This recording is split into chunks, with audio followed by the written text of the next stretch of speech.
정말 정말 내가 노인이라고 생각해 본 적 한 번도 없거든요. 예. 근데 이 성경 공부의 메시지를 듣는 순간에 제가 저를 보고 놀랐어요. 아유, 야, 사도 바울은 3층쯤에 올라가는 그런 계시를 받았다 그러는데 나는 말씀을 들으면서 졸고 있는 것 같기도 하고 뭐 얼굴이 내 모습이 아니에요. 참 그래가지고 아유, 나를 뭐라 그럴까요? 변장이라고 그러니까 나를 좀 메이크업을 해야 되겠다는 생각을 가졌어요. 항상 멋지십니다, 목사님. 아유, 정말. 중요해요. 아유, 거기 저희 여기 성경 공부를 같이 하는데요. 사람들이 이제 저희 팀 이렇게 공부하는데 은혜를 많이 받는다 하는데 은혜 받는 내용이 참 많이 달라요. 어떤 사람은 네. 간정이 좋을 때 은혜 받는다 그러고, 어떤 사람은 그 정 목사님이 나는 잘 못 알아듣겠다 할 때 그때 은혜 받는 사람 또 있어요. 그러니까 뭐 하여튼 잘 알아듣고 막 이렇게 경험할 때 은혜 받는 것도 있지만 막 좋은 거 보면서 은혜 받는 사람도 있고, 못 알아듣겠다 할 때 은혜 받는 사람도 있고, 그러니까 우리가 강할 때 은혜 받는 사람도 있고 약할 때 은혜 받는 사람도 있거든요. 그래가지고 있는 모습 그대로 가면은 하여튼 뭐 내 있는 그대로 은혜 받으니까 예. 그러니까 뭐 또 제가 뭐 대충 나오는 거 보고 은혜 받는다 하면서 또 하더라고요. 예. 꾸미지 않고 나오는 것 때문에 은혜 받는 사람들. 하여튼 뭐 알 것 그대로 하시면 됩니다. 감사합니다. 내 네. 모습 이대로 나오는데요. 정말 내가 나를 보고 정말 놀랐어요. 아유, 정말 내가 이랬구나. 아니, 제 주변에 친구 목사가 있는데 손녀딸이 너무 예뻐가지고 제 친구 목사가 이렇게 안아주고 예뻐해 주는데 그 손녀딸은 그 할아버지를 굉장히 싫어한대요. 그래서 자꾸 할아버지만 오면 밀쳐내고 싫어하고 도망가고 하는 그걸 보고 그 와이프 사모님은 아주 멋쟁이거든요. 여보, 왜 그런지 알아?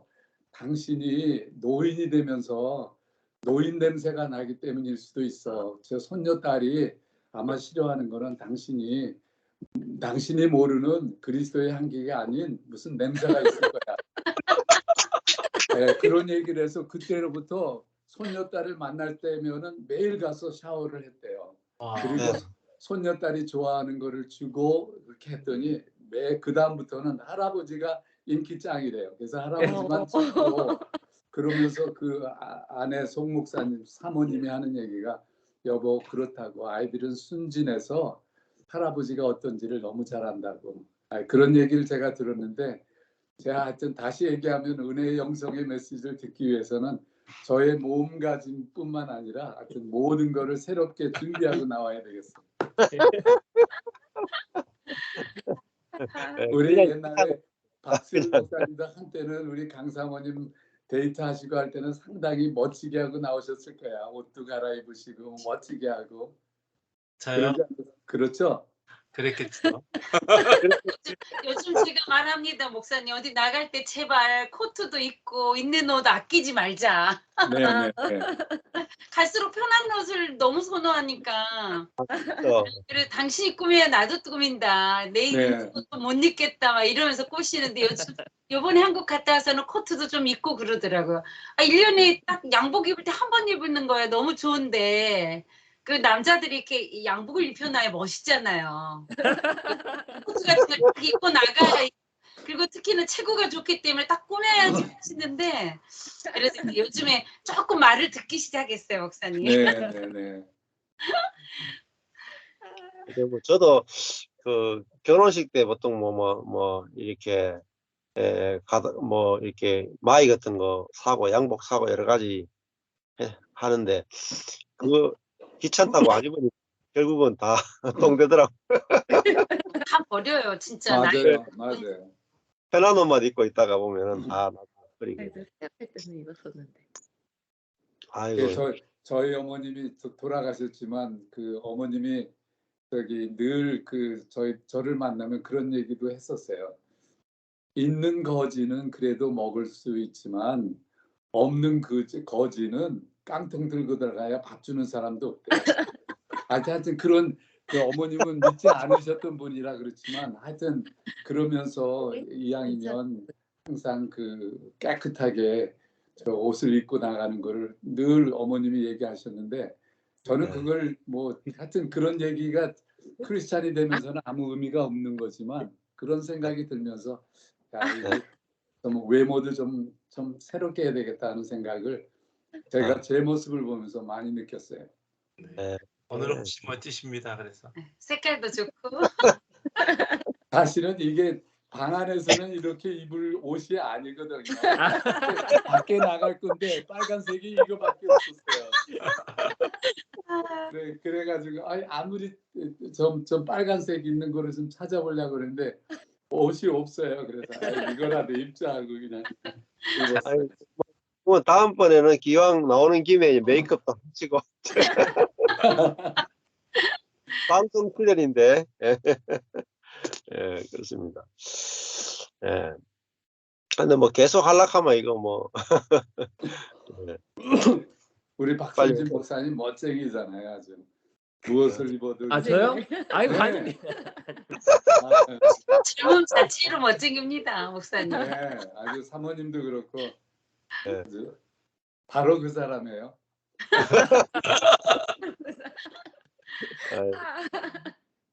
예. 하여튼 뭐 다 같이 가서 보면 좋겠네요. 뭐 예, 꿈에 미국 나왔다 하니까 맞아요. 네. 근데 예, 진짜 오늘 예, 정 목사님하고 사모님이 너무 뵙고 싶어요. 아, 실제로. 네, 네, 한 우리- 번도 못 뵀으니까 실제로 뵙고 싶더라고요. 네, 뉴욕에 오시면 우리 다 같이 만날 수 있기를 그러니까요. 원하고 또 그럴 수 있을 거예요. 음, 사실 저도 한국에 다녀온 지 한 5년이 넘었는데 가고 싶지만 지금은 그렇게 저희 어머님도 돌아가시고 그래가지고 이제는 좀 아는 분도 없고 사실 친구분을 찾아가야 되는데 친구들 찾아가는 것도 뭐 2, 3일이면 그 쉽지 않다고 그래서 여하튼 뭐 그래요. 그래서 한국도 가고 싶지만 또 여러 가지로 좀 미뤄왔었는데 다음에 가면은 또 만나 뵐 수 저희가 있게. 정 목사님하고 갈게요. 네, 네. 네, 오세요. 네, 사모님하고 같이. 예, 좋네요. 오늘 요한복음 7장 7장 오늘 20절부터 20절부터요. 예. 근데 19절 한 앞에 부분까지 있는 것 같아요.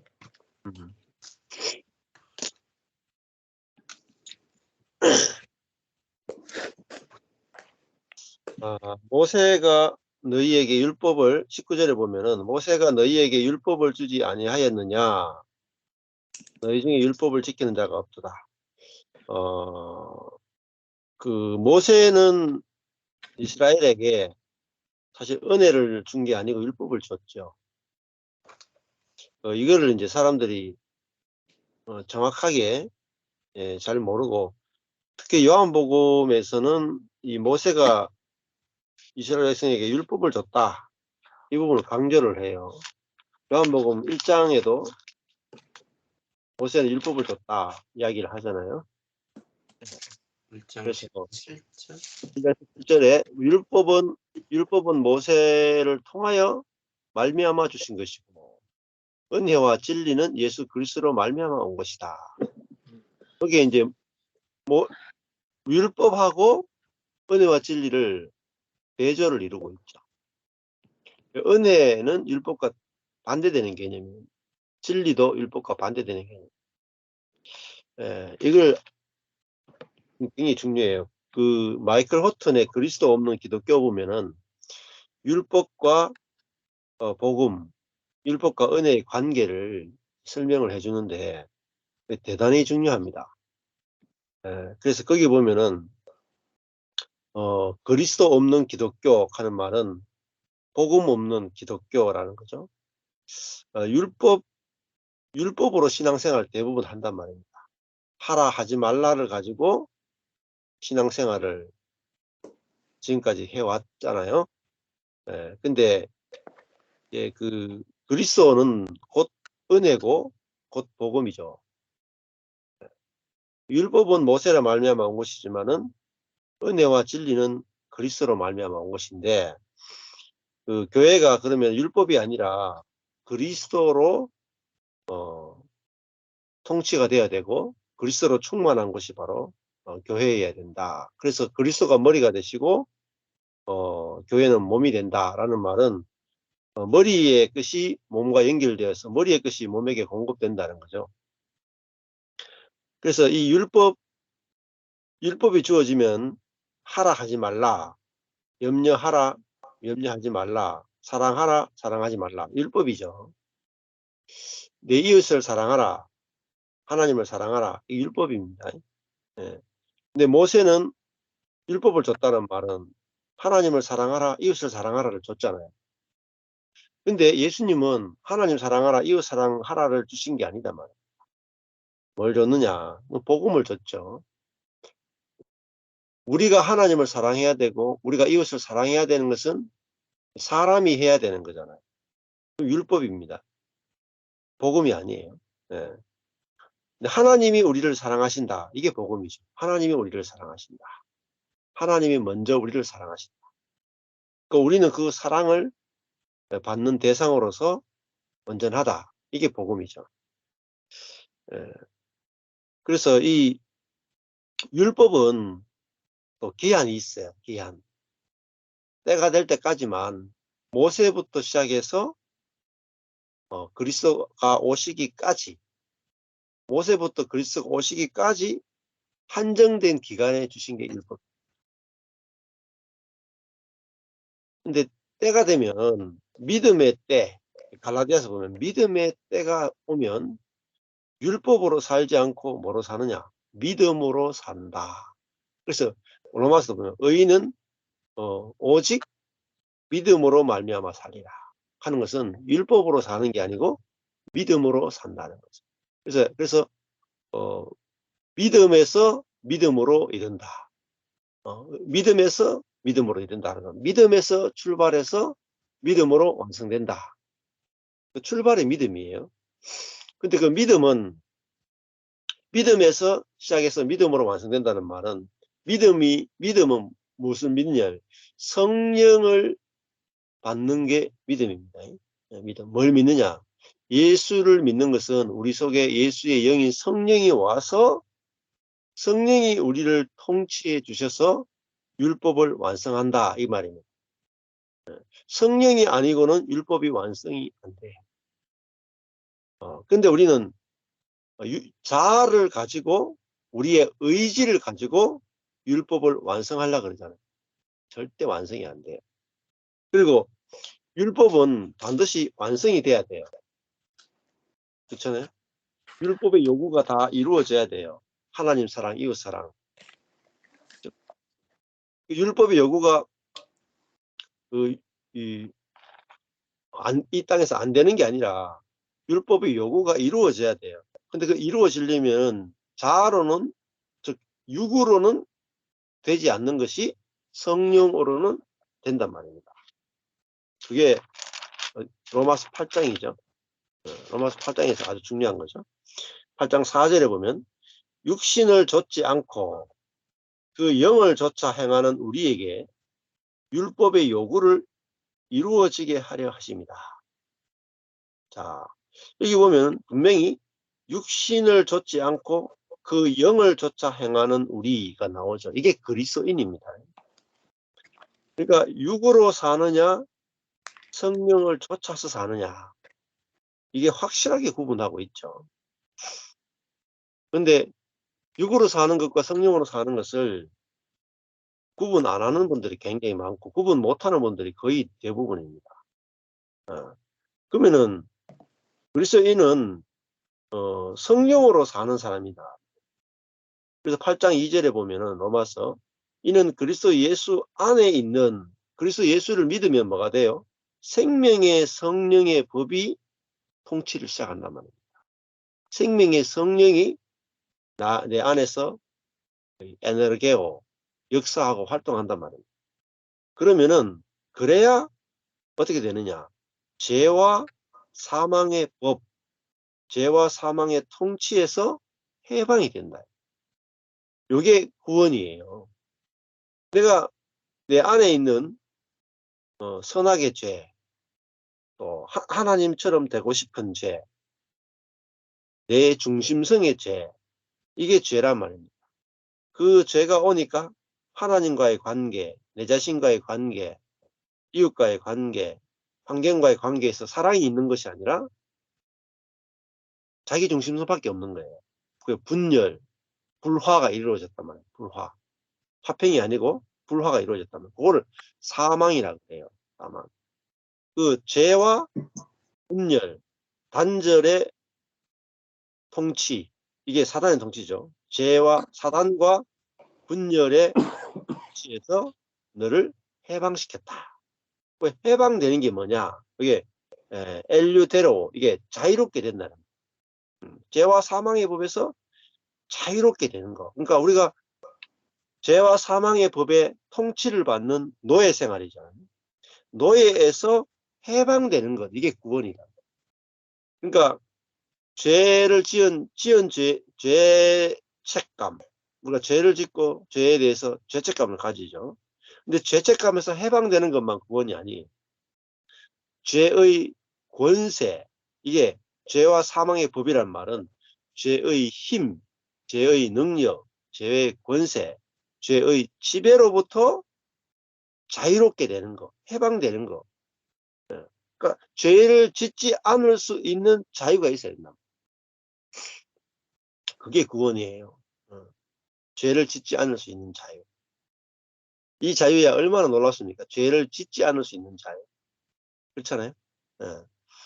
그래야 진짜 자유하지 않겠습니까? 용서의 자유만 있으면 온전하지를 못하잖아요. 율법의 요구를 이루지 못하잖아요. 그래서 로마서 8장이 대단히 중요합니다. 로마서 8장은 성령장이에요. 성령. 성령, 버글버글하게 성령을 이야기해요. 그러니까 성화에 있어서 가장 중요한 것은 성령입니다. 성령론이 제대로 안 돼 있어요. 그러니까 이 성령도 일반 성령이 아니에요. 뭐 은사나 감동이나 능력이나 치유나 축사나 이런 성령이 아니고 부활의 성령입니다. 로마서 8장이 말하는 것은 부활의 영이죠. 그러니까 생명의 성령 이렇게 나와요. 생명의 성령의 법 하잖아요. 그러니까 생명의 성령, 그러니까 부활의 성령의 통치가 죄와 사망에서 너를 해방했다. 이렇게. 그러니까 성령론이 바뀌어야 돼. 그러니까 첫 번째는 뭐 우리가 하나님이 어떤 분이신가 신론이 바뀌어야 되고, 그다음에 예수 그리스도가 어떤 분인가 기독론이 바뀌어야 돼. 그다음에 성령이 어떤 분인가 성령론이 바뀌어야 돼. 정확하게 하나님, 예수님, 성령님 어떤 분인지 개념이 다 바뀌어야 됩니다.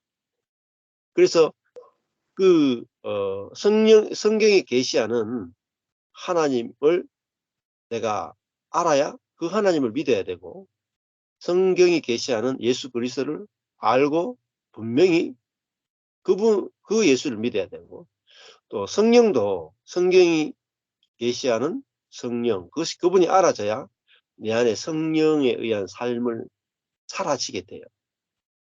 근데 성령에 대해서 정확하지 않으면은 성령으로 안 사라져요. 그래서 제가 로마서를 요즘 하고 있는데, 마틴 로이드 존스의 그 로마서 강해를 읽고 싶어가지고 읽고 있어요. 이게 우리 교회 그 목사들이 목사 그만두고 책을 교회에 이렇게 개정한 게 있어가지고, 그 중에 마틴 로이드 존스의 로마서 강해가 전집이 들어왔어요. 그래가지고 이거 마틴 로이드 존스의 로마서 성도는 한번 읽어봤으면 좋겠다. 하도 마틴 로이드 존스 유명하니까. 근데 좀 딱딱하고 어떤 부분은 뭐 이렇게 별 내용이 없는 것도 있겠지만은 읽어보니까 그래도 역시 마틴 로이드 존스다워요. 근데 그 마틴 로이드 존스 목사님이 어제 저녁에도 읽어보니까 진짜 이게 그 복음을 정확하게 아는 것이 얼마나 중요한가, 그 부분을 포커스를 맞춰서 이야기를 참 잘하더라고요. 그래서 많은 교회들이 부흥을 꿈꾸고 부흥을 이야기하지만은 부흥은 우리의 기도를 많이 한다거나 뭐 노력을 많이 한다거나 그런 데 의해서 되는 게 아니라 정확하게 복음이 알려지고 계시되어지고 그리고 그 복음을 가지고 성도들이 모여가지고 그 깨닫게 된 복음을 나누는 것이 너무 좋아가지고 성도들끼리 모여가지고 그 복음을 막 저절로 막 나누게 될 때 거기서 부흥이 일어난다 이렇게 설명하더라고요. 네. 이번에 우리 박 목사님, 박수열 목사님하고 강현주 사모님 저희 교회 오셔가지고 이렇게 또 박성진 목사님 부부도 마찬가지고 4일, 5일 계속 모여가지고 복음을 나눴잖아요. 각자가 간증을 하고, 각자 자기가 깨닫게 된 복음을 나누었잖아요. 예, 그것이 진짜 숫자가 더 많아지면, 한 달 내내 할 수도 있겠죠. 한 달 내내, 하루에 2사람씩만 들어도 한 60명만 되면 한 달 내내 안 하겠습니까? 그죠? 예. 근데 한 사람 한 사람이 간증도 간증이지만은 자기가 깨닫게 된 복음, 각자 색깔이 조금씩 다르잖아요. 복음의 어느 부분을 각자가 이렇게 자기에게 와닿잖아요. 벌거벗어도 부끄럽지 않은 복음을 만난 사람이 있을 것이고, 어떤 사람은 공황장애에서 해방시키는 복음을 만난 사람이 있을 것이고, 어떤 사람은 어떤 반복적인 중독에서 해방되는 복음, 또 십자가의 복음 만날 사람이 있고 은혜의 복음 만나기도 하고, 그래서 자기가 경험한 어떤 사람은 밭의 복음을 만나기도 하고, 어떤 사람은 영과 혼이 쪼개지는 복음을 만나기도 하고, 그래서 그 자기가 복음의 어느 부분에 와닿았던 부분을 막 너무 좋아가지고 나누다 보면 그것이 다른 사람에게도 그 복음이 확 알아지면서 그 복음이 체험되어지고 경험되어지면 그게 확산되는 게 부흥이다. 로이드 존스는 그렇게 이야기하더라고요.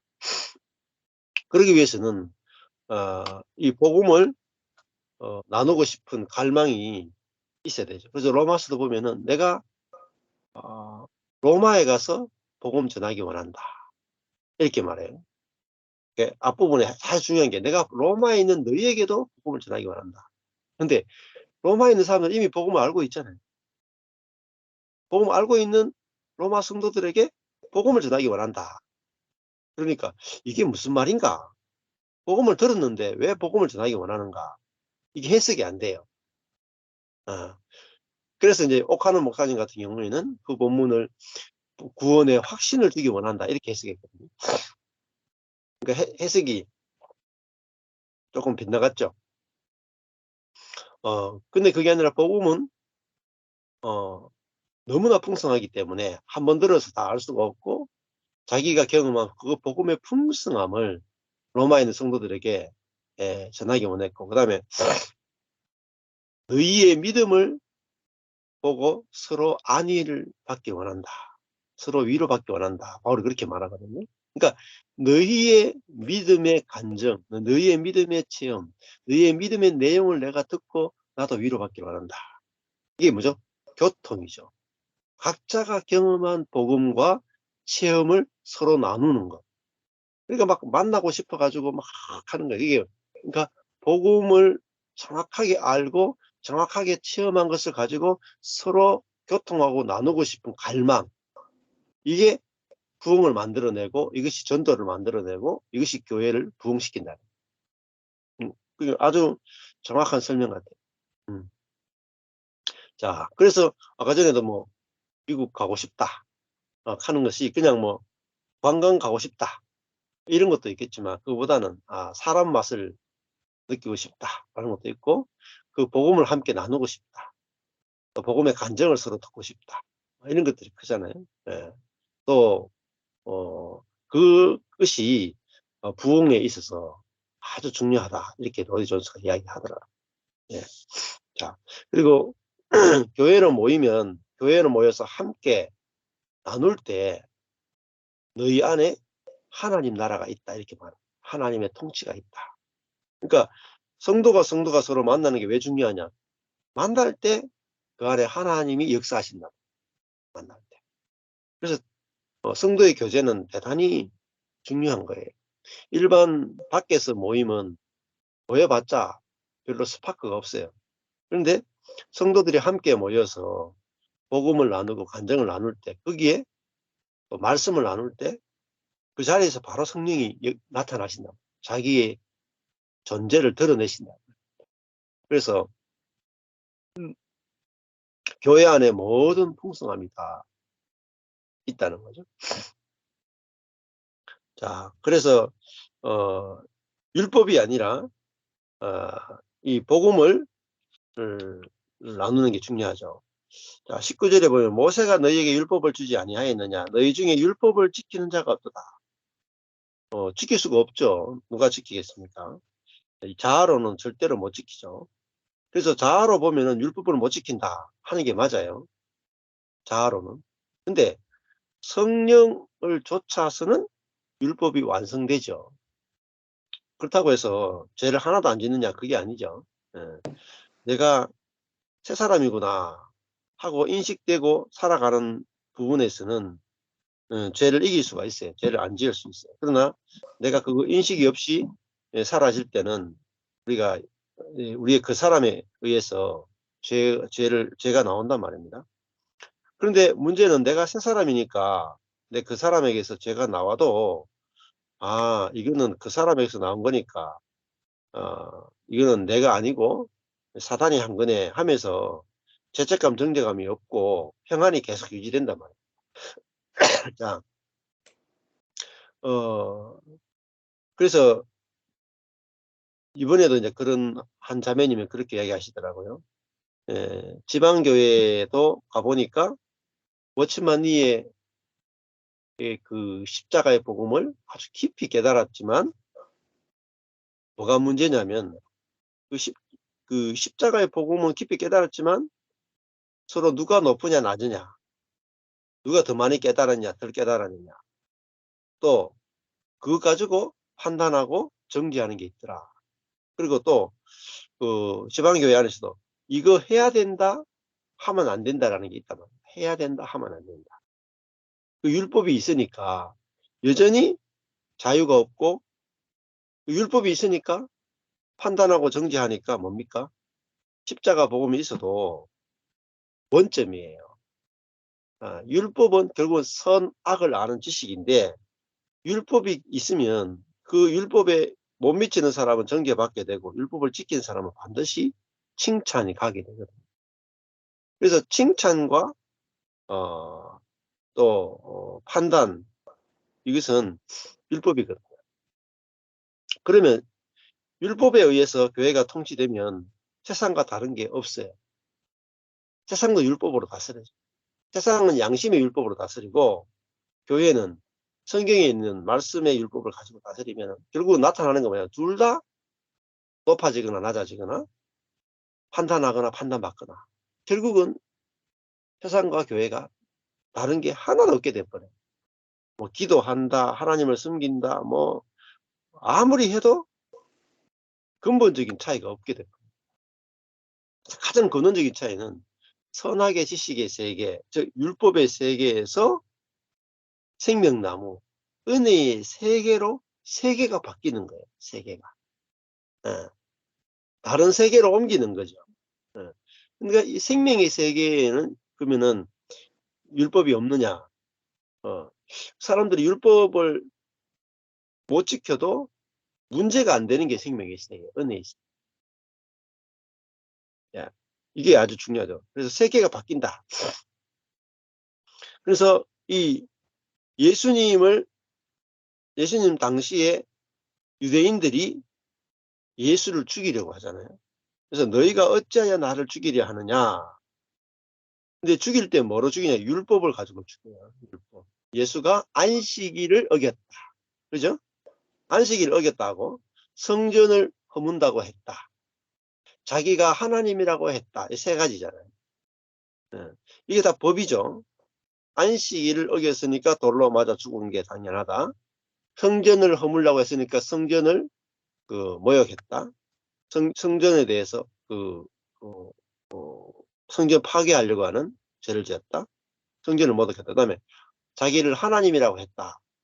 신성모독죄. 다 율법이잖아요. 이거를 안 행하면 죄가 없고 행하면 죄가 있는 거죠. 그러면은 그 사람을 판단하고 정죄하잖아요. 근데 원래 율법은 자기를 판단하기 위해서 주어진 것인데 인간의 자기중심성이 들어오니까 이 율법을 남에게 적용하는 데 써버렸다. 그래서 그 율법을 가지고 예수에게 딱 적용하니까 예수님조차도 죽여야 된다. 자, 이게 중요해요. 죄 없는 예수님조차도 죽이게 되는 게 율법이에요. 그래서 율법을 사랑하시면 안 돼요. 율법은 이거 누가 쓰느냐. 사실 영에 속한 사람이 율법을 쓰면 율법도 잘 쓰일 수 있겠죠. 그러나 자아가 율법을 쓰면 결국은 이 죽이는 칼이 됩니다. 하나님이 율법을 쓰면 괜찮겠죠. 살리는 쪽으로 쓰시겠죠. 그러나 이 타락한 인간이 율법을 쓰면 죽이는 겁니다. 그래서 사실은 우리나라도 그 어떤 나라든지 법을 만들잖아요. 민주주의는 국회에서 법을 만들어요. 법을 만들었는데 이 참 재밌어요. 우리나라 이게 국회에서는 법을 만들고 사법부에서는 법을 가지고 재판을 하잖아요. 근데 법원에 가면은 어떻습니까? 검사가 있고 변호사가 있잖아요. 한쪽에서는 법을 가지고 검사는 죽이려고 하는데 충실한 사람. 근데 한쪽 변호사는 법을 가지고 살리려고 하는데 초점을 맞추거든요. 정반대죠. 똑같은 법인데도 누가 쓰느냐에 따라서 죽이는 쪽으로 쓸 수도 있고 살리는 쪽으로 쓸 수도 있고. 그럼 예수님은 어느 쪽이냐? 검사냐? 변호사냐? 변호사라다. 네, 그래서 예수님은 심판하러 온 것이 아니라 내가 살리러 왔다. 이렇게 말씀하셨죠. 그래서 우리도 복음이라 하는 것은 율법을 가지고 죽이는 것이 아니라 율법을 가지고 살리는 거죠. 그렇지만 결국은 이 율법은 온전하게 살릴 수가 없어요. 그 성령으로라야 우리가 온전하게 살리는 거죠. 너희가 어찌하여 나를 죽이려 하느냐. 결국은 유대인들은 용도를 잘못 알아서 결국은 예수를 죽이는 쪽으로 율법을 써버렸단 말이에요. 자, 7장 20절. 무리가 대답하되 당신은 귀신이 들렸도다. 누가 당신을 죽이려 하나이까. 그리고 또 예수님을 보고 귀신 들렸다고 하는 이게 자기중심성이에요. 본인들이 귀신 들렸는데 예수님 보고 귀신 들렸다. 이렇게 말하죠. 귀신을 소유하고 있다. 귀신에게 소유되었다. 귀신 들렸다라는 것이 그러니까 뭐 우리처럼 거품 물고 이런 뭐 것만 그런 게 아니라 아주 맨정신인 사람도 인간 자체가 이 옛사람은 이미 사단에게 소유되어진 사람, 사단과 연합된 사람. 그래서 이 생각이 타락했단 말이에요. 생각, 감정, 의지가 타락됐죠. 그래서 여기도 보면은 귀신 들렸다는 것은 당신의 생각이 틀렸다 이 말이잖아요.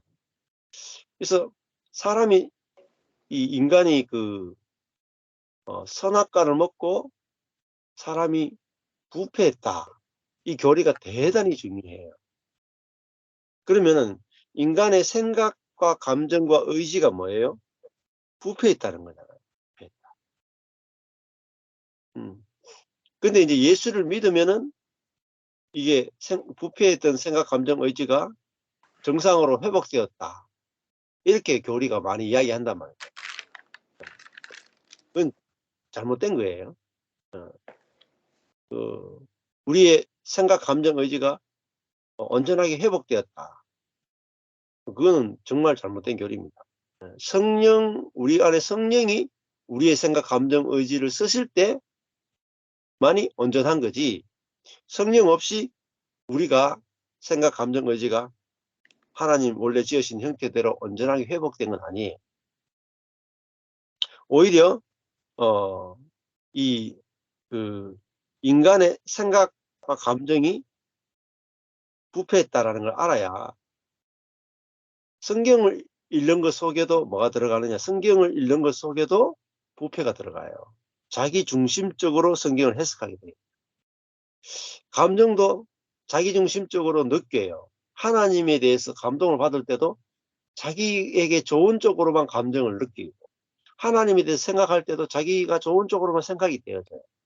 그래서 생각과 감정과 의지가 이미 사단 쪽으로 부패되어 있어요. 이게 옛사람입니다. 옛사람. 옛사람과 새사람을 구분하지 않으면은 그 부패된 생각을 따라서 합니다.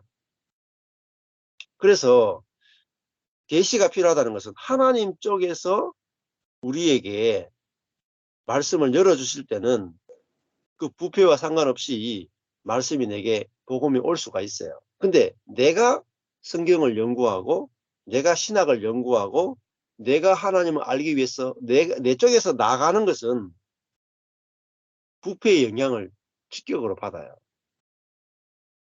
그래서 내가 막 신학 서적을 읽고 내가 큐티를 하고 내가 PBS를 하고 내가 막 공부를 하고 내가 성경을 묵상하고 아무리 해봤자 외국 이 혼으로 하는 성경 연구나 혼으로 하는 모든 하나님을 알고자 하는 갈망들은요, 다 치우치게 돼 있어요. 치우치게. 절대로 복음을 알 수가 없어요. 복음은 사도 바울의 서신들을 다 읽어보십시오. 부르심을 받았다고 해요. 부르심. 영구에서 하나님을 안 사람이 없어요. 한 명도 없어요. 하나님 쪽에서 일방적으로 찾아와서 열어주시는 거예요. 그래서 있잖아요. 마틴 로이던스도 마찬가지. 받는 게 중요하다. 우리는 받는 자의 입장이란 말이에요. 우리가 계시 세계를 여는 게 아니단 말이에요. 하나님이 열어주시는 거예요. 그래서 막 생각을 가지고 말씀을 듣고 생각을 가지고 신앙서적을 읽고 생각을 가지고 성경을 묵상하고 생각을 가지고 하는 것은 복음에 이를 수가 없어요. 반드시 하나님 쪽에서 내게 찾아오셔가지고, 그러니까 그 전에 나는 성경을 모르는구나, 나는 복음을 모르는구나 하는 것이 먼저 알아져야 돼. 인간의 생각의 부패성을 먼저 알아야 돼. 그러면은 내가 생각을 쓰지 않게 돼요. 생각이 부패했구나 알아야 생각을 쓰지 않게 돼요. 생각을 쓰는 게 아니고 우리는 받는 자의 입장이 있어야만 정확하게 복음을 알아죠. 생각은요, 능동성이 내가 생각하잖아요. 주체가 나잖아요. 그러니까 생각을 가지고 복음을 알겠다 하는 것은 내가 주체가 돼가 내가 복음을 알아가고 내가 복음을 짜맞추어 가는 거예요. 그래가지고는 복음을 알 수가 없어요. 예수님이 오셔가지고 복음을 지금 막 이야기하신단 말이에요. 근데 유대인들이 복음을 들을 때 뭐로 들었어요? 생각을 가지고 들었죠. 생각을 가지고 들으니까 어때요? 복음이 이해가 안 되죠. 무슨 말하고 있어? 말도 안 되는 소리 하고 있네. 저게 어떻게 모세의 말과 정면으로 상충되네? 성경과 위배되네? 그래서 죽인 거란 말이에요. 그러니까 유대인들이 성경을 읽을 때 뭐로 읽었어요? 생각으로 읽었단 말이에요. 그러니까 구약 성경을 그렇게 읽고 묵상하고 다 암기하고 원어를 가지고 하고 모세의 후손이지만 성경을 오용하게 됐단 말이에요. 왜? 그들이 하나님을 사랑하지 않거나 성경을 사랑하지 않기 때문이 아니라, 성경을 연구하지 않았기 때문이 아니라 성경을 연구했기 때문에 죽인 거예요. 뭐로 연구했습니까? 생각으로, 인간의 자원으로, 인간의 지혜로 성경을 연구하면은 왜곡되게 하게 돼 있어요. 그래서 신학자를 믿으시면 안 됩니다. 신학자 별거 아니에요. 아무것도 아니에요. 사도 바울이 어디 가서 배웠습니까? 아니요. 사도 바울은 배우지 않았어요. 다메섹에서 주님이 찾아와서 계시가 열려서 알게 된 거예요. 그러니까 오직 은혜로 복음을 알게 돼요. 예수님도 지난주에 했잖아요. 이 사람은 배우지 아니하였거늘 어떻게 길을 아느냐. 내 쪽에서 하나님을 알기 위해서 나간 게 아니고 하나님 쪽에서 계시해 주셨단 말이에요. 그러니까 우리는 하나님이 말씀하시면 우리는 듣는 자의 입장. 그게 양이다. 양은 귀가 밝죠. 눈은 어둡고. 자기가 판단하는 게 아니라 듣는 입장이다. 내가 듣는 자의 입장이구나. 복음은 인간이 아무리 성경을 줘도 모르는구나. 이거 알아야 이렇게 듣는 자의 입장에 딱 쓰게 돼요. 이 다른 말로 겸손해진단 말이에요. 겸손. 교만하면은 절대 복음이 안 된대. 우리는 사람 봐가면서 이제 들을지 말지 결정하잖아요. 그래서 제가 목사님 가운데 성도가 한 10,000명 넘는다. 10,000명 넘는 분이 와서 설교한다. 그러면 기가 막 좀 밑에요. 근데 성도가 없는 개척교회 목사가 가서 설교한다 하면은 듣긴 들어도 은혜가 되긴 돼도 참 목사님 은혜를 설교하시네요. 끝. 깊이 안 들어가요. 우리는 또 학위가 중요해요. 학위. 어떤 사람은 그냥 신학교만 나왔고 어떤 사람은 외국에 가서 학위를 가져왔다. 그럼 그 사람 말을 더 신뢰한다. 예수님은 학위가 없잖아요. 무시하기 얼마나 좋습니까? 그죠? 배우지도 않았는데. 예수님이 뭐 기적도 행하고 막 해도 안 믿는다니까요. 기적을 안 봐서 안 믿는 게 아니고 기적을 봐도 사람 속에는 예수님과 나를 경쟁상대로. 그래서 내가 낫다가 나와버립니다. 그러면 목사님하고 관계도 똑같아요. 여기 다 목사님들이지만 목사님들하고 성도의 관계가 성도들이 목사님하고 목사님 설교 듣고 은혜 받고 막 해도 있잖아요. 밑바닥 속에서는 뭐가 있느냐? 내가 목사님보다 낫습니다가 있다. 안 그래요? 또 성도들이 복음을 알고자 싶은 갈망이 많은 분들이 있다. 복음을 알고 싶은 갈망이. 그래가지고 교회에 있으면서 목사님으로부터 설교를 막 들어요. 처음에는 목사님께 은혜를 막 받죠. 초신자일 때는. 근데 막 듣다 보면은 별로 그렇게 내보다 더 많이 아는 것 같지도 않고 맨날 일본만 이야기해. 그러면요, 밖에 있는 다른 유명한 목사님 설교 들어보면 우리 목사님은 설교가 막 수준이 아주 낮고 옆에 목사님 수준이 굉장히 높아. 그러면 이분에게 막 듣는다고요. 그러고 나면 어떻게 돼요? 우리 교회 목사님 보면 너무 시시해 보이고 너무 없어 보이잖아요. 무시해. 또 이분 막 듣다가 속에서 만족이 안 돼. 그러면 또 다른 목사님, B라는 목사님을 옮겨. B 목사님이 더 좋거든요. 이분에서 막 배워. 근데 배웠지만 보니까 다 배우고 나면 이 목사님도 별거 없는 거야. 또 C라는 목사님으로 넘어가. D 계속 넘어가요. 다 배웠죠? 돌아와가지고는 그 다음에 이제 보니까 모든 목사님 다 시시해. 내가 제일 좋아. 내가 제일 복음을 많이 알아. 여기에 탁 빠집니다. 이게 자아의 순례예요. 자아의 순례. 자아는 결국은 무슨 이야기 하고 싶으냐. 많은 분들을 찾아다니면서 복음을 배우지만은 마지막에는 욕구가 뭐냐. 내가 하나님이야 라는 거로 딱 있어요. 그래서 복음을 알 수가 없는 겁니다.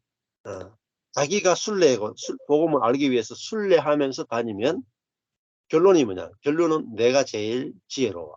내가 제일 복음을 많이 알아로 딱 끝나버려요.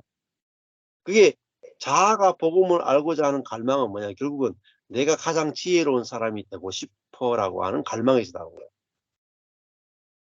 저도 그랬어요. 저도 그랬는데 그걸 전혀 몰랐어요. 제가 왜 서울을 그렇게 많이 쫓아다녔느냐?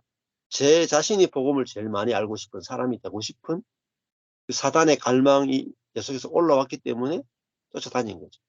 그렇지만은 사단이 그렇게 그 갈망을 쫓아서 쫓아다니게 했지만은 하나님은 그걸 또 합력하여 선을 이루게 하세요. 그것이 그 과정이 있어야 깨어지고 진짜 복음이 내게 오는, 이거 가지고 깨져야, 방해야 내가 복음을 많이 알아가지고 높아지고 싶어하는 그 옛사람이 가짜구나 딱 아는 순간에 딱 새로운 피조물로 탁 넘어간다. 예. 그 과정도, 옛사람의 과정도 옛사람으로서는 다 필요합니다. 뭐 많이 하고 깨져야지 옛사람은 아니구나라고 탁 알아지니까요. 예. 그것도 다 필요합니다. 자, 그래서 그 생각으로, 자아로 내가 복음을 짜맞추거나 묵상하거나 아는 것은 이거는 성령을 쫓아서 살아가는, 부활의 성령으로 살아가는 그 삶과는 완전히 다른 삶입니다. 자, 그래서 결국은 유대인들이 예수를 죽인다. 십자가에서 예수님을 죽이잖아요. 그게 뭐냐면 구약의 결론이 예수를 죽이는 거다. 구약의 모든 결론은 성경을, 모세로부터 성경을 받았고 수많은 기적을 체험하고 하나님으로부터 수많은 은혜를 받았던 그 유대인이 하나님이 보내신 메시아를 죽였다. 이게 구약의 결론. 그러니까 옛사람은 수많은 은혜를 경험하고 성경을 보고 어떤 체험을 해도 마지막엔 하나님을 대적하는 걸로 끝난다. 옛사람은 소망이 없어요. 네. 어떤 은혜를 받아도 소망 없어. 그래서 옛사람이 예수와 함께 십자가에 죽는 길 외에는 옛사람은 일절의 소망도 없습니다. 악한 사람이 좀 선한 사람이 된 것처럼 보여도 그 속에 있는 철저한 자기가 하나님 돼 있음, 자기가 모든 것을 자기 눈으로 생각하고 판단하는 그것은 끝이 아닙니다. 근데 그 옛사람을 어디서도 죽일 수가 없어요. 근데 지금 일본도 후쿠시마 그 원자력 발전소가 파괴되면서 방사능이 나오는데 그걸, 방사능을 죽일 수가 없잖아요. 방사능을 없앨 수가 없잖아요. 그래서 어마어마한 문제 가운데 시달리고 있고, 지금 일본이 침몰하는 이유 중에 하나도 후쿠시마 하고 주변에 있는 그것 때문에 경제적으로 엄청난 타격을 입는다. 예. 농산물 또 그런 것들을 수출을 못 한단 말이에요. 자, 근데 그 방사능 오염수 그거를 없앨 수 있다면 어마어마한 능력이겠죠. 안 그렇습니까? 그거를 처리할 수 있는 능력만 있으면 얼마나 돈을 많이 벌겠습니까? 옛사람을 처리하는 것은 그 방사능 오염수를 처리하는 것보다도 더 강력한 능력이에요.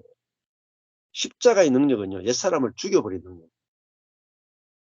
절대로 처리할 수 없는 그 옛사람을 죽이는 것이 십자가의 능력이에요. 네.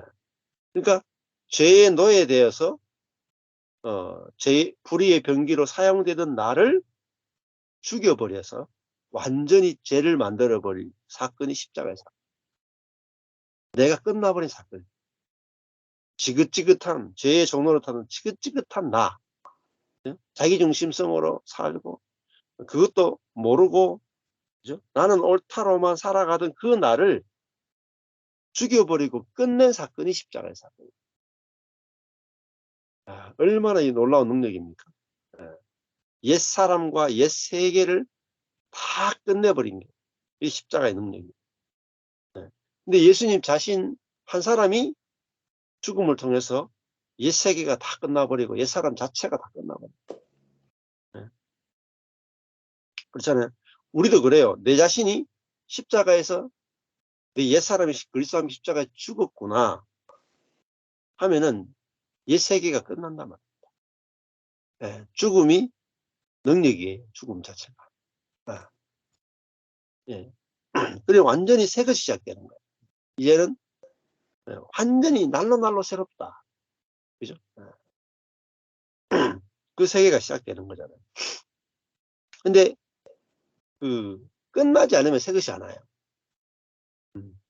많은 분들이 이제 오해하는 게 예수를 믿고 새로워진다고 생각하잖아요. 예수를 믿으면 그때부터 율법적인 신앙생활을 하고 노력해서 새로워진다고 생각하죠. 근데 예수를 믿어서 율법을 가지고 노력해서 새로워지는 게 아니에요. 거기는 죽음이 없단 말이에요. 예수를 믿는 것밖에 없지 죽음이 없잖아요. 우리가 예수를 믿는 것을 뭘 믿느냐? 예수의 십자가의 죽음을 믿고 부활을 믿고 승천을 믿는 거예요. 예수를 믿는다는 거죠. 부활과 십자가와 부활과 승천을 믿는 것이 예수를 믿는 거예요. 그러면 그 내용이 들어가야 돼요. 십자가에 죽고 사흘 만에 부활해서 그죠? 하늘에 올림을 받으신 그 예수를 믿는다라고 사도신경에서 고백하잖아요. 그 내용이 없으면 안 돼요. 왜 내용이 있어야 되냐? 그 예수가 십자가에 죽으심을 믿는 것은 곧 내가 죽으심을 믿는 것이고, 예수가 십자가에 부활했음을 믿는 것은 곧 내가 부활한 새로운 존재임을 믿는 것이고, 예수 그리스도가 하늘에 올림바 된 것은 나도 지금 하늘에 안침바 되어서 하나님과 더불어 하나님의 생명으로 통치하는 연합된 존재가 되었음을 믿는 거라고. 복음의 내용이 구체적이라 해야 돼요. 십자가와 부활과 승천이 그것이 내게 믿어져야 돼요. 단순히 그냥 예수 믿고 죄사함 받고 죽어서 천당 간다 이것만 있어가지고는 온전한 복음이라고 할 수가 없어요. 예. 마이튼 로이드 존스도 그렇게 이야기해요. 그래서 복음을 너무 단순하게 축약시켜 놨기 때문에 사실은 그것이 복음을 모르도록 눈을 가리게 만들어버렸다. 사형리가 복음을 가리게 만들었다. 선교단체나 이런 데서 많이 사람들을 구원시키고자 하는 자아의 열심 때문에 복음을 축약해가지고 그걸 가지고 복음을 전하다 보니까 복음 자체가 훼손되고 복음의 풍성함이 다 훼손되고. 자, 우리 옛사람도 결국은 하나님을 대적해요. 누가 당신을 죽이려 하나이까. 우리 옛사람은 소망이 없습니다. 그래서 제가 하나님을 굉장히 저도 사랑하고 헌신한다고 생각했는데 제가 목회가 탁 망하니까 13년 전에 목회가 탁 망하는 자리에 가니까 뭐가 탁 나오냐면은요. 내가 이러려고 목회했나가 나오더라고요. 이러려고 목회했나. 내가 망하려고 목회했나가 딱 나오더라고요. 저는 예수를 위해서 죽자 하고 목회를 시작했는데 진짜 망하니까 내가 이 망하려고 목회했나 이게 딱 나오더라니까 저도 모르게. 야, 놀랬어요. 우리 속에 있는 걸 못 봐요. 사람은요. 이 자아 속에 얼마나 깊이 자기 중심성이 있는지를 자아는 어둠이기 때문에 자기를 못 봐요. 자기의 어둠을 못 본다. 계시가 와야만 옛사람의 어둠을 볼 수가 있어요. 그 옛사람의 어둠을 봐야 옛사람을 미워할 수 있습니다. 그 계시가 오지 않으면 옛사람을 사랑하게 돼요. 옛사람을 보존하려고 해. 옛사람을 고쳐 쓰려고 해요. 옛사람을 자랑하려고 해요.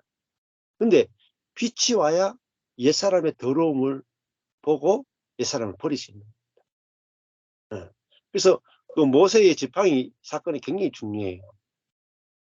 모세의 지팡이가 그냥 지팡이인 줄 알고 의지했는데 던져라 해서 던져보니까 뱀이었죠. 그잖아요? 그러니까 그 지팡이를 버리는 게 어때요? 너무 쉽죠. 지팡이가 뱀인 거를 본 사람은 버리는 게 너무 쉽지만 지팡이가 뱀인 것을 못 본 사람은 지팡이를 못 버려요. 자기를 보호해 주는 거예요. 그러니까 자기를 보호해 주고 지켜주는 지팡이. 자기에게 너무나 좋은 지팡이. 그것이 뱀이었다 말이에요. 내게 너무너무 좋은 거. 그게 사단이에요. 사단. 사단은 내게 좋은 것으로 다가오니까 알 수가 없단 말이에요. 도저히 알 수가 없단 말이에요. 지금 예수를 죽이려고 하는 유대인들이 다 지금 사단의 지금 노예잖아요. 그렇죠? 근데 그 사람들에게 당신은 사단의 노예입니다 하면은 믿겠습니까? 예수 보고 사단에 지금 귀신이 들렸다 하는 사람들이 자기가 사단에게 노예됐다라고 할 수가 없다니까요. 그러니까 사람의 제일 중요한 것은 진리를 아는 거죠. 진리. 실상을 아는 거잖아요. 아, 옛사람은 아무리 경건하고 아무리 선해도 사단에게 포로된 상태구나. 이걸 아는 것은요. 계시가 오지 않으면 알 수가 없어요. 저도 제 첫 목회가 율법의 목회였다. 절대 알 수 없어요. 근데 하나님이 복음을 열어주시니까 제 첫 번째 목회가 완전히 율법주의 목회였고 육신의 열심으로 한 목회였고 실패의 목회였다. 이거는 하나님의 은혜가 와서 열어주지 않고 안 보인다. 예. 계시가 오니까 야 통째로 제가 가짜였더라고요. 옛사람으로 살았. 옛사람. 그 제 옛사람으로 살았던 그것이 보이고 결국은 내 속에 사랑이 1도 없었구나. 육신적인 사랑은 있었지만 성령의 사랑은 1도 없이 내가 목회했구나. 내가 복음으로 성도들을 이끈 것이 아니라 율법으로 이끌었구나. 이거는 제가 볼 수 있는 게 아니잖아요. 그렇잖아요. 제가 열심히 거룩하게 경건하게 했던 그 목회가 내 자신이 높아지기 위한 목회였고 하나님 되려고 하는 목회였고 율법적인 목회였다. 이걸 제가 어떻게 보겠습니까? 볼 수가 없죠. 하나님이 보여줬으니까 보게 된 거죠. 보니까 이게 너무 가짜니까 가짜라는 게 보이니까 저절로 버려지게 된 거죠. 제가 버린 게 아니에요. 보여주시니까 버려지게 된 거지. 절대로 제가 그 전에 목회를 버릴 생각이 없었어요. 잘 되는 목회 왜 버리겠어요? 안 되니까 어쩔 수 없이 버리게 된 거죠. 자, 그래서 빛이 오면은 저절로 옛사람을 버리게 되지 빛이 오기 전에 버려라 한다고 절대로 못 버립니다. 네. 자, 그래서 제일 중요한 건 빛입니다. 빛. 그래서 빛은 말씀을 통해서 오는 거죠. 말씀. 그래서 교회에서 제일 중요한 것은 말씀입니다. 말씀. 그래서 그 말씀을 통해서 복음의 빛이 선명하게 비치는 거예요. 그게 제일 중요한데 그래서 히브리서도 하나님의 말씀은 좌우의 날선 어떤 검보다도 예리하다. 예리하다는 게 뭐죠? 아주 빛이 선명하다는 거죠.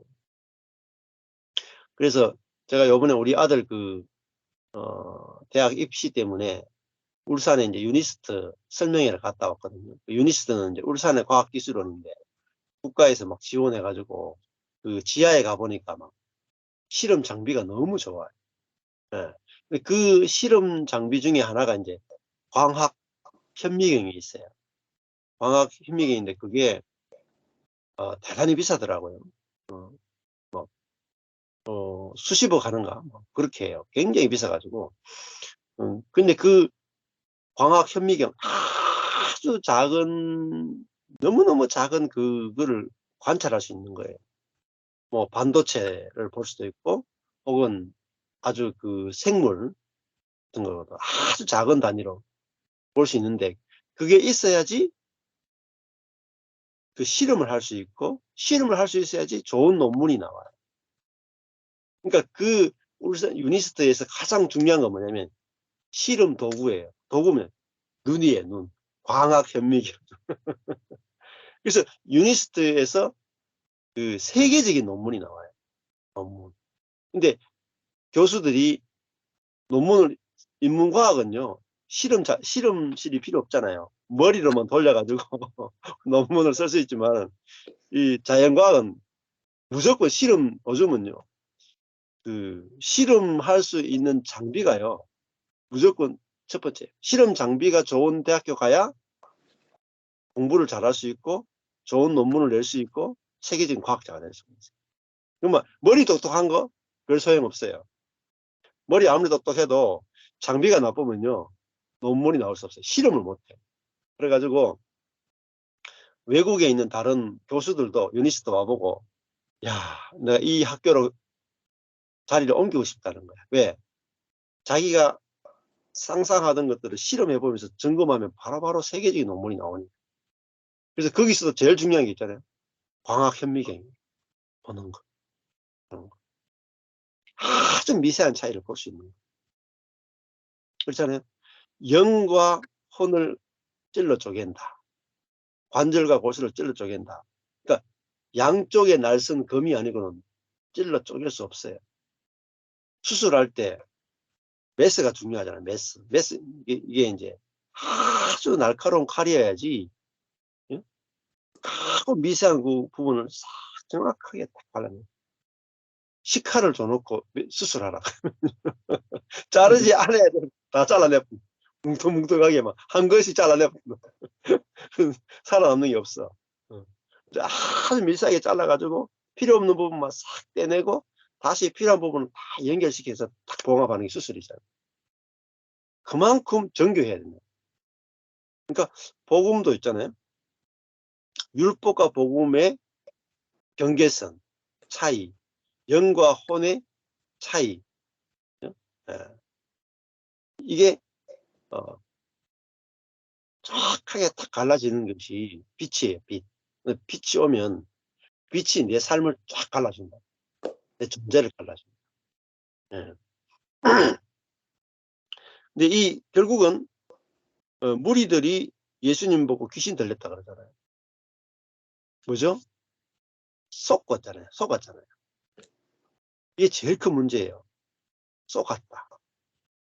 이 사람들이 예수가 귀신 들렸다. 왜 이런 말을 해요? 자기 속에 사단에게 지금 쏘가 있었다. 사단에게 쏘가 있는 걸 못 보니까 예수가 귀신 들렸다 하고 예수를 십자가에 죽이는 거죠. 근데 예수님은, 야, 너희들이 나를 죽이려 한다. 너희들 속에 지금 사단이 있다. 이렇게 이야기한다. 근데 못 받아들이죠. 자아는요, 못 받아들여요. 자기에게 좋은 소리만 받아들이지 자기에게 나쁜 소리는 1도 안 받아들여요. 안 그래요? 당신 속에 사단이 있습니다. 당신이 지금 내한테 이렇게 하는 것은 당신 속에 사단의 정신이 점령돼서 그렇습니다. 누가 받아들이겠습니까? 근데 이게 빛이 아니고는 안 되는 거죠. 근데 회개라고 하는 것은 결국은 상대방이 문제가 아니고 내가, 내 옛사람이 사단에게 점령되어 있으니까 저 사람의 문제로 보인다 말이에요. 십자가 복음을 이제 또 은혜의 복음을 계속 듣는데 제일 시간이 지나면서도 잘 안 되는 것이 뭐냐면은 부부끼리 자꾸 싸운단 말이에요. 그냥 싸우는데 상대방의 문제로 계속 보인단 말이에요. 저도 그랬어요. 저 사람이 문제야. 저 사람이 이런 부분이 문제야. 저 사람의 저 부분만 고치면 좋을 텐데 상대방의 문제로 계속 보이잖아요. 그 상대방이 어떤 문제가 있다고 계속 보이는 것은 지금 내가 옛사람이 상대방을 보기 때문에 그래요. 내 마음이 지금 옛 마음이니까 상대방이 그렇게 보이는 거예요. 내가 새 사람이라는 정체성이 확실하면 상대방이 문제가 없으면, 상대방이 어떤 게 문제가 있어도 내가 그 사람이 문제가 없게 보인다. 결국은 옛 사람이냐 새 사람이냐, 옛 마음이냐 새 마음이냐 이 문제지 상대방이 어떤 문제가 있는 게 아니에요. 자, 이게 아주 중요한 거죠. 그러니까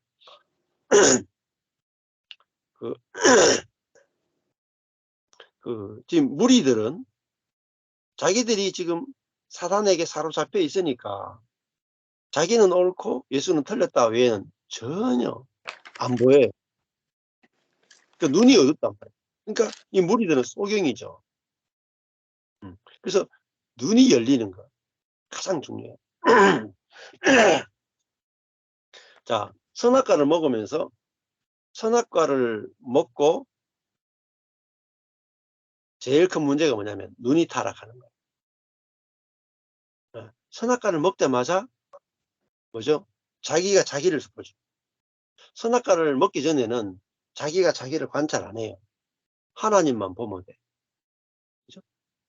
하나님이 나를 어떻게 보는가라는 눈으로 보는 거예요. 근데 선악과를 탁 먹었을 때 눈이 밝아졌죠. 눈이 밝아져. 눈이 밝아져서 뭘 봐요? 나의 벌거벗은 모습을 보는 거. 내가 나를 보는 거. 내가 하와를 보고 내가 환경을 봐요. 그래서 눈이 내중심적인 시각을 가지게 되고 그다음에 내가 하나님 돼 가지고 판단하고 정죄하고 보는 거예요. 그러니까 그거죠. 안목의 정욕이라고 해요. 안목의 정욕. 안목의 정욕이니까 내가 보는데 족함이 없어요. 전도서를 가면 족함, 만족함이 없다. 안목의 정욕은 정욕이라고 하는 것은 내가 보기에 좋아야 되는데 내가 보기에 안 좋아. 그 만족하면 안목의 정욕은 만족하면 마치 위 빠진 독과 같고 또 터진 웅덩이와 같아 가지고 눈은 보아도 족함이 없다. 내가 보면 절대로 만족이 없어요. 자, 교회를 보면 어떻습니까? 여기 이제 목사님들이고 부부 관계도 그렇고 교회도 그렇고 부모와의 관계도 그렇고 내가 볼 때 족함이 있습니다. 마누라를 볼 때, 아내를 볼 때 만족한다. 나는 이 아내를 만난 것에 참 만족한다. 네. 내가 보기에 심이 좋다. 네. 하나님이 사람을 볼 때 보기에 심이 좋다는 말은 안목의 정욕이 채워졌다 이 말입니다. 근데 사람이 자기를 딱 보니까 이따구로 지었어? 그러니까 안목의 정욕이 만족이 안 되는 거라. 만족. 교회를 보면서도 저도 육신으로 보면 교회를 보면서 이것도 부족하고 저것도 부족하고 항상 교회를 보면 부족해요. 만족이 안 돼. 그래서 그 만족이 안 되기 때문에 열심히 해서 만족된 교회를 내가 보기에 내 안목으로 보기에 만족한 교회를 만들기 위해서 끊임없이 노력합니다. 만족이 안 됐어요. 교회가 부흥할 때도 완전한 만족이 안 됐어요. 근데 내 자아의 눈으로 보니까 만족이 안 됐구나. 근데 하나님의 눈으로 은혜의 눈으로 보니까 만족이 오더라고요. 내 주제에 목사가 된 것만 해도 감사하지. 그죠? 내 주제에 개척한 것만 해도 감사하지. 내 주제에 성도가 한 명 오는 것만 해도 감사하지. 이게 안목의 정욕을 따라가는 게 아니라 이 보는 눈이 달라진 거죠. 눈이. 그러니까 만족이 오는 거예요. 만족. 그냥 교회를 봐도 만족이 되는 거예요. 만족. 자, 그래서 눈이 달라진다. 그래서 감사가 안 나오는 것도 결국은 생각으로 살기 때문에 그렇게 생각. 내 생각과 내 눈으로 보니까 왜 만족이 없느냐면은 좋은 일을 끊임없이 갈망하고 나쁜 일은 끊임없이 싫어하는. 그래서 내 눈에 보기에 좋은 일만 일어나야 된다라고 보니까 만족감이 없는 거예요. 근데 진짜 예수님의 눈으로 모든 것을 딱 보게 되면, 그죠? 안목의 정욕이 다 채워진다고. 자, 이게 완전 다른 세계를 살게 되는 거죠. 그래서 오늘 무리가 예수님을 만나도 귀신 들렸다 했다. 옛사람은 진짜 답이 없습니다. 이걸 확실하게 보는 게 중요하죠. 그리고 이 옛사람은 이미 죽어서 끝났다.